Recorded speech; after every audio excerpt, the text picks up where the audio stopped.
Okay, cool. Do we want to talk about the last episode, the season finale of Helluva Boss? Sure. Wow. What a fun episode.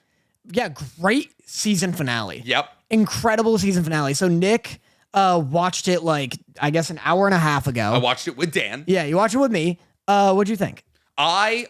We have very, and I mean very, we're both sitting here, we're like, wow, so good. We have very different opinions about the last episode. You want to know why? You want to know why, Dan? Why? Because you hate Octavia. You like Octavia? She's so annoying.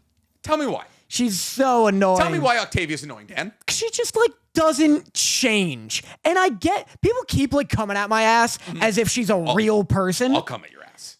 People keep coming in my ass as if she's a real person. Yeah. I'm not I have no qualm with I get that she's a teenager and teenagers are annoying, whatever. I never use that. Whenever people are like, oh, don't blame the MHA students for being stupid, they're teenagers. Fuck off. They're the main characters of the story. The writing's annoying. Anytime she's on screen, I know it's just going to be 5 minutes of Dad, I thought you were going to spend the day with me and this and that. And it's it's just repetitive. I just hate everything around her. When Stolas is oh, I don't get to see her for 100 years, that's hype. That's awesome. Because anytime Stolas is in the middle of something and goes, oh shit, I forgot about my daughter. Let me go talk to her. I'm like, do we have to? Okay. She's never entertaining. I'm gonna come out and say it. That's a good point. Thanks. I like that you're saying that her storylines become repetitive, and the only storyline is that she's being ignored by Stolas. Yeah. That is a good point. That is basically who she is as a character. It is to be ignored by Stolas. But she has every right to be upset about it because objectively she is ignored by Stolas. And I thought a really, really interesting end to this episode was the fact that she Stolas Octavia comes to see Stolas at Imp, and Stolas has already gone to, I'm assuming it's his ex-wife's brother's ice dungeon, whatever. Well, the brother took over Stolas' castle. Gotcha. So it's Stolas' old home. Yeah. And so Stolas goes to his old home, and he's trying to find Octavia, and Octavia has been trying to find him, and so Stolas is battling it out against what's his ex-wife's name? I have no idea. I don't remember it either. The brother's name is some ridiculous. They're all insane Latin demon names. Insane, actual devil names. Anyways, so there's this battle that ensues between Stolas's I guess ex brother-in-law and the entire IMP crew. But I really liked how the end didn't bring Stolas and Octavia back together, but not because I don't believe Octavia deserves to spend more time in the story. I think at the end of the day, Octavia absolutely has a leg to stand on with being upset with Stolas. I agree. I just hate the writing around her. Okay. That point I can concede. Yeah, absolutely. Yeah. I think she is not nearly as deep a character as she could be if she was written, because every other Millie, Moxie dealing with a pregnancy, Stolas, Blitz, dealing with the loss of an entire 100-year ban from high society and not having magic or money, Luna dealing with not having friends and trying to make other Hellhound friends. There's been interesting story points for every other main character except for Octavia, who's just kind of grappling with the idea that her father doesn't give a shit about her. That's my beef, is that I know nothing about Octavia except that she hates her dad. Yes. That's it. And you could be oh, she likes music. It's a musical, though. Does she really like music? Everybody kind of enjoys music. Yeah, exactly. So it's and stars. This 100-year ban is the best thing that could happen to her, because now it forces Octavia, if she's ever in an episode again, to do shit aside from Stolas. They now have to, because she can't see him. So she has to do something. They're probably gonna lean, if I was, writing the story, I would lean into her being molded by her parents. Yeah. Being molded by her mother and her brother. I think that would be kind of cool, watching her become Goetia royalty. Yeah. Not good. Like Stolas, but more like her mother. Yeah, that's good. And that's she has interesting. 100 years to cook on that, right? So she can become a Goetia royalty person who's oh, I fucking hate imps. Because it would make sense logically if she hated imps, because an imp is the person who stole her father from her. Yeah. It's annoying too, though, that she has no hatred towards her mom, who is objectively evil. And who's been trying, who she knows been stopping her from talking to her father for a month, who's been calling her every single day. Yeah. It's hilarious. I love that. I could fix her. Could you? Oh, Stella, I found out her name is. Oh, you got it. Yeah, Stella. I could fix her. Yeah. 100%. Hilarious. Listen, she could be mean to me, and I'd be like, hey, let's unpack that. What was that about? You know, and I would fix her, and then I'd be loyal as well. Sure, that's you. You gotta the fuck way fixer. up the system, baby. No. So I thought, like, do you think that Octavia, like, when Octavia is telling Stolas, she's like, hey, you left me, like, you chose Blitz over me. Do you feel she's right when she says that? I don't know. She's like pretty old. She's like 16. Yeah. You know? But I don't know. I guess that is young. Like, and also, there's like often Stolas is like, oh my God, I forgot to call Octavia. Like, he is like swept up in Blitz and stuff. Yeah. But at the same time, it's like, parents are people too.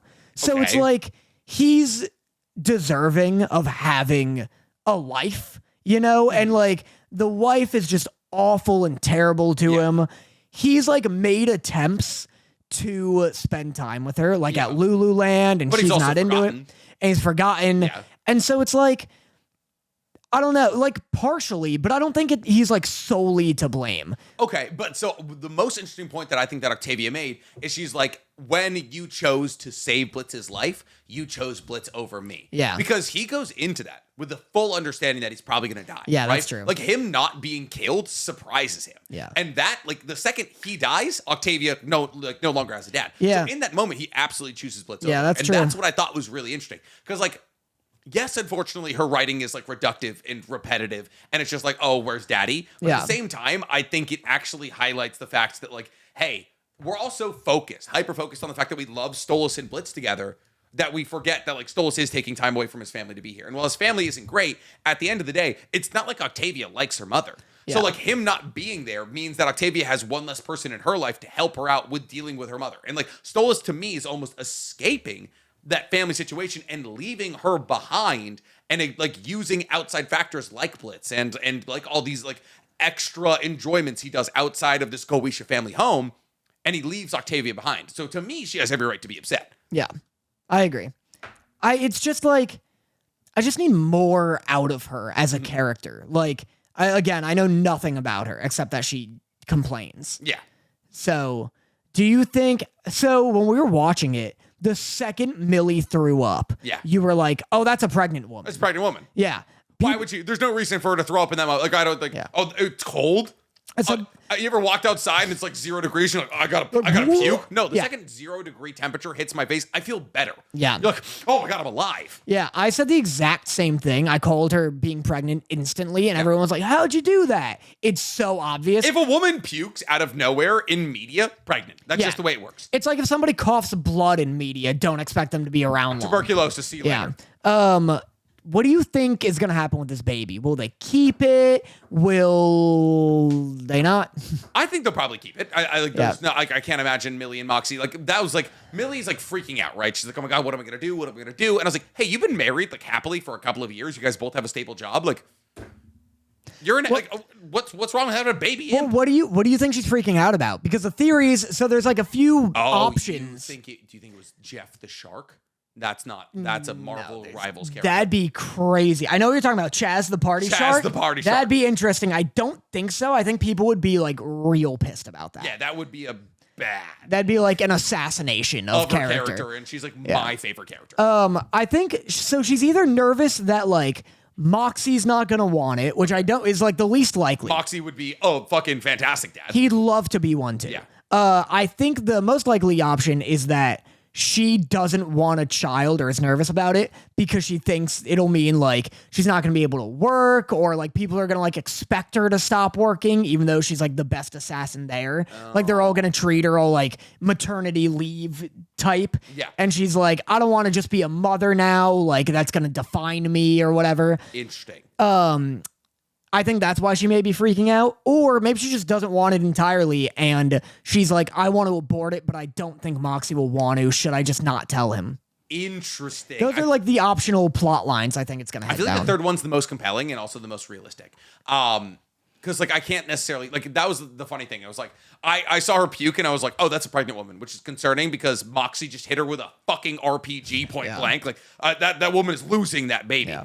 I can't see her being like, I think it would like lead to a more compelling storyline if Moxie was like, oh, I don't want to be relegated to being a housewife. I'm really good at what I do. Yeah. It would like, obviously speak to like maternity leave, those kinds of things, like women like re-entering the workforce after having children, that kind of thing. So like that would be an interesting plot line in the longer sense. I think in the immediacy though, like, yeah, Moxie wanting a kid, but Millie not would be a very like, that'd be a cool talking point for like 2 episodes, maybe, right? Like you could absolutely wrap that up in like 1 or 2 episodes, and they're like, we're gonna have the baby or we're not gonna have the baby. But they're like the most consistent example of like healthy love in Helluva Boss. So them having a kid doesn't feel like jumping the shark to me. Yeah, and also with how Helluva Boss is, I could see them doing like a season or a few episodes of like her just doing missions with it like strapped to her chest and it's got like pistols or something. Exactly. Or they could even be like, oh, imps age like a year a week, like until they hit 18. You know what I mean? Like there's no rules they have to abide by. Yeah, if they want to speed it up, it's fine. Because usually I hate when like characters have babies in shows. Yeah. Like Breaking Bad, Mad Men, all these shows. Like the characters will have New Girl. Fucking Zoe Deschanel just kept getting knocked up. Because it's like they just fucking, it doesn't do anything. Like a baby can't do anything in a show unless the show goes on for like another 11 years. Remember when Megan Fox was in New Girl? No, I've never seen it. Oh my God, you've never seen New Girl? I've seen clips of Nick and that's all. He's the best one. Well, him and Schmidt, but yeah. Well, they carry the show. I don't like what Schmidt looks like. So it makes me uncomfortable with his face. Yeah. No, you know that's not what I mean. I mean, he's a well-known Jewy-looking guy. I didn't know he was. Okay. He just looks like a big tooth. Like he looks like a big tooth mascot. He is. Listen, I'll give you that. That's a great right? descriptor. That's what I mean. He is tooth adjacent. He is a toothy motherfucker. Yeah. So yeah, no. I also, you said something very interesting while we were watching this final episode, where you're like, oh, they just draw such interesting moral lines for these characters, and I thought that was interesting because you're right, they do. You said the first person they kill in the entirety of the show is a child in episode 1. Do you think that the arc of all of the characters in Helluva Boss is to become good people? I don't know if it's that or because maybe like that is fair. And then what, you think it ends and they're in heaven? No, because that's just Has Been Hotel. I guess Congratulations, so, yeah. you've made Has Been Well, that's Hotel. the crossover then. They start being good and they're like, and Charlie just shows up and she's like, you guys want to stay in my hotel or something? yeah, you guys are crushing it.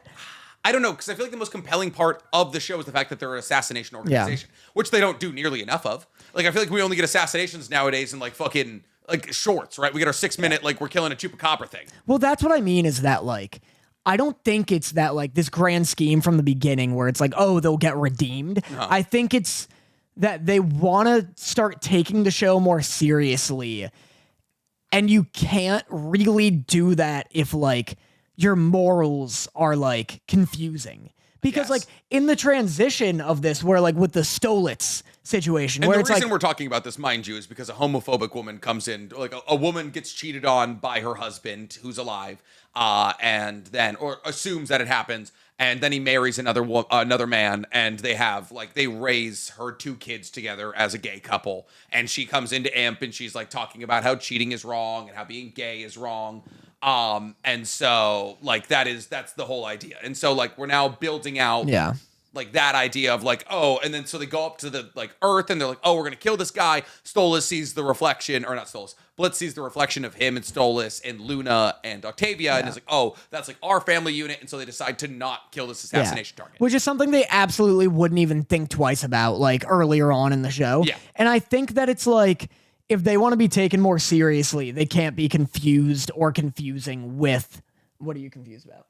Nothing. I'm just Pandemom just chatting it up over there. They can't be confused with the fucking morals, because with the Stolitz thing where it's like everyone was debating like if Stolas has like a power dynamic over Blitz, I was on the fence of no, he doesn't, because this show is constantly silly and loosey-goosey with its like sexuality, where it's like Blitz is frequently or was sexually harassing Millie and Moxie. Yeah.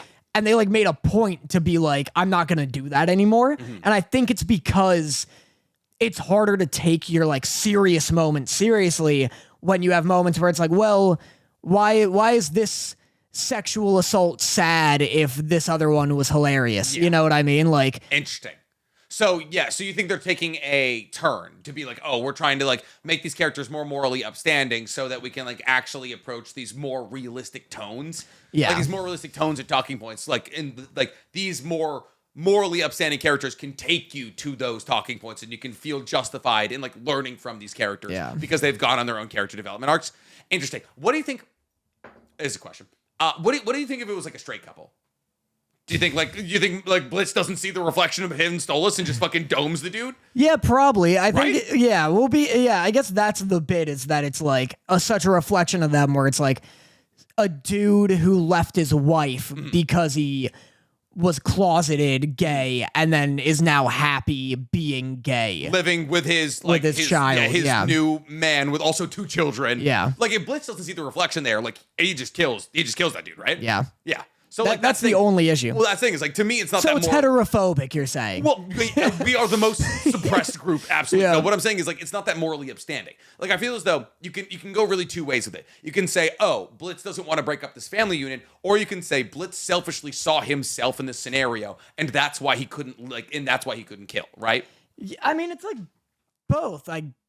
It's like kind of, I feel like, similar. Really? They're similar a little. I mean, you could absolutely say it is for both reasons, but to me, it's like it's justifiable either way. Right? Yeah. You could either say Blitz doesn't want to break up a happy family, or you could say, oh, he sees himself in the situation, and therefore, as somebody in a very similar situation, he doesn't feel as though it would be right to like break up this family unit when he's trying to achieve exactly that right now. Yeah. But one of those is selfish, and one of those is changing. Right. Right? Like one of those is like, oh, my morals and values have updated, and the other is, oh, they look like me, so I won't pull the trigger. That's true. Right? Very different reasons. It's more that one. You think so? Yeah. Well, that's the thing. So, like, if we're saying that the characters are like, oh, so morally upstanding, then at the end of the day, like him only like not icing this dude because he's in a situation that he himself wants to be in, it's not that morally upstanding. Yeah, I guess so. Right? I guess you're right. It's just kind of selfish. Yeah.